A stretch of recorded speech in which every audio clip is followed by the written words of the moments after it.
What's going on, y'all? This Greg. Greg said it. We're back with another one here.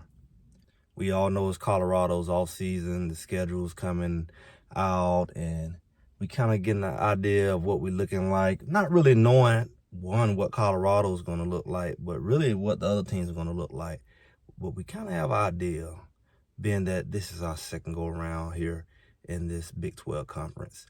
We have an idea of the style of play, the competition level, some of the key players. Of course, a lot of them have moved on, going to go into the draft, the NFL, but we have a better idea of the programs to look out for. And strangely enough, most of the people who predicted last year were wrong on who would be the top teams. Like, they predicted Utah would be that guy, even though it was their first year. And I told people Utah wasn't it. And then they said Arizona. I was like, I don't think Arizona is what y'all think it is. I check the tape. Check it out. And we also had Kansas State, Kansas. There could be some challenging games, but very few to none, depending on what circle you're in, said that BYU would be something. Iowa State would be something. Colorado would be something. And certainly not Arizona State. Nobody in their right mind would have chose Arizona State. But those were the people in the running at the end. And the most beautiful thing was Colorado didn't really have to play those teams. They would have played them maybe in the conference championship or something like that. But all of them on the other side. You had to get through the Kansas and Kansas States, who end up being both of the Kansas teams. It's ironic you played none of them this past year. But this coming season, you got to play all of them.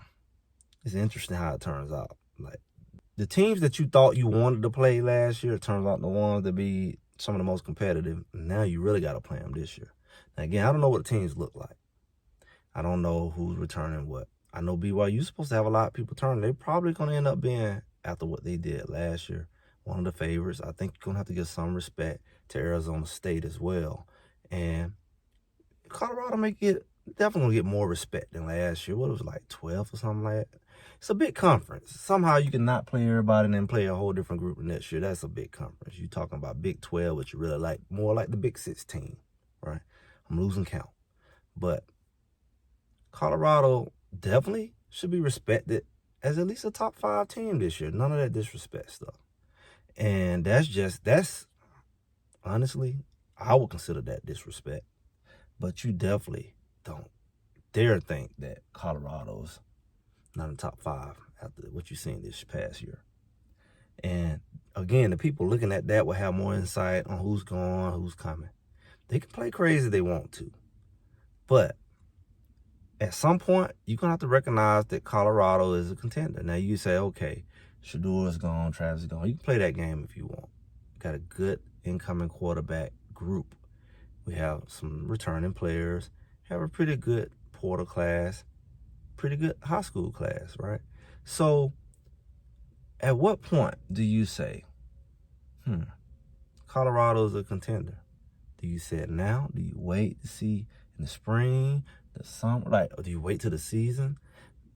It's like, it's too early to say, do Colorado become a ranked team? There's a lot can happen. A lot of movement can happen, of course. The portal going to open again in the spring. So you have to really taper yourself a little. But what you don't do is treat Colorado like the bottom of the bucket. Them and poor Arizona State, they just treated them like, hey, nobody. Look what Arizona State did. They were the best in the conference, the most successful. They went to the playoffs. They competed against Texas. Really could have beat them, like I said before. So you're looking at Arizona State, Colorado, BYU, and even Iowa State going to have to be respected. You're going to have to give some respect to Kansas State. Now, that doesn't mean you're going to go and disrespect TCU. I don't know what they can put together. Kansas, what they can put together. Baylor, what they can put together. Cincinnati made a little noise. Texas Tech made it. It's a very well-rounded conference from what I've seen.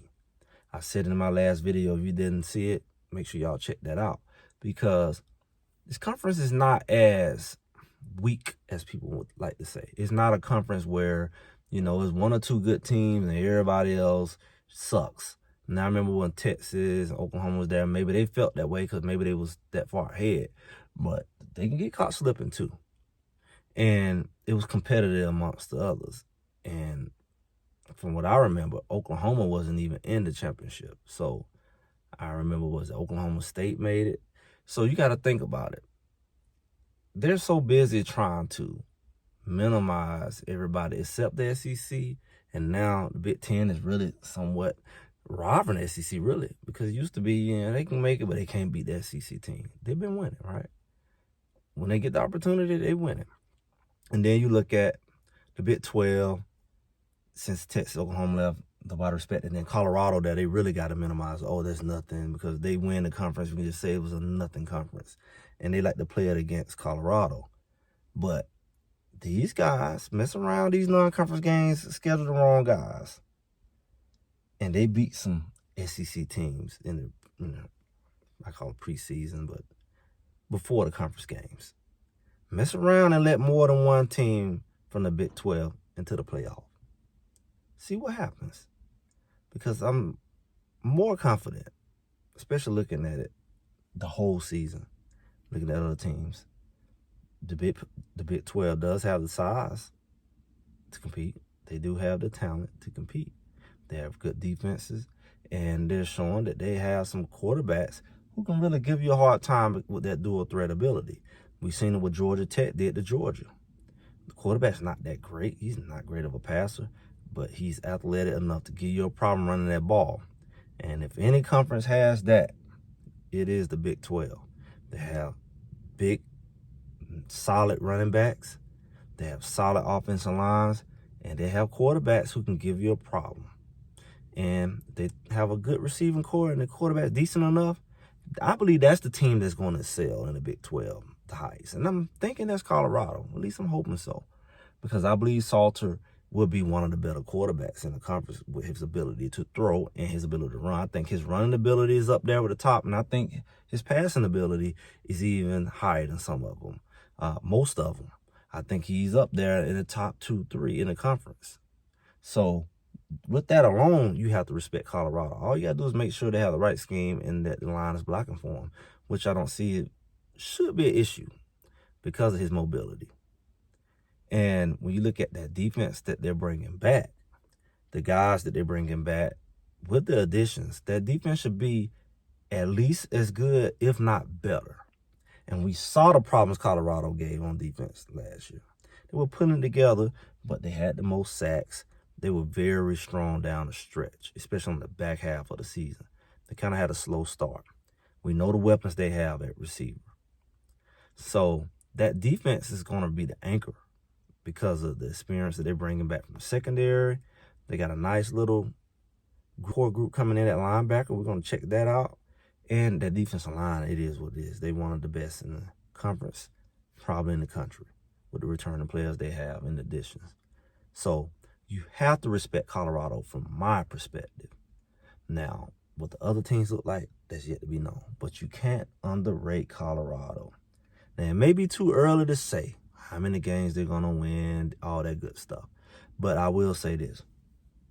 Be prepared for Colorado to be a contender for the Big 12.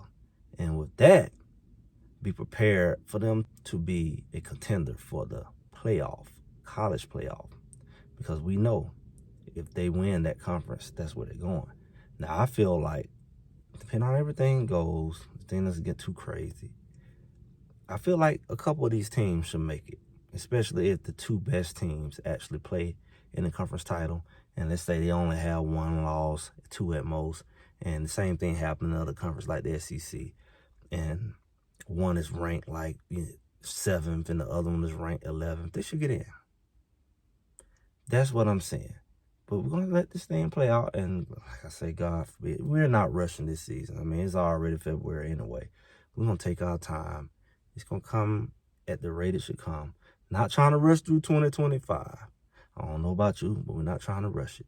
But we got something to look forward to. Keep an eye on. I'm Greg with Greg Said It. Make sure y'all like, share, and subscribe. Comment. And I'll be talking to y'all soon.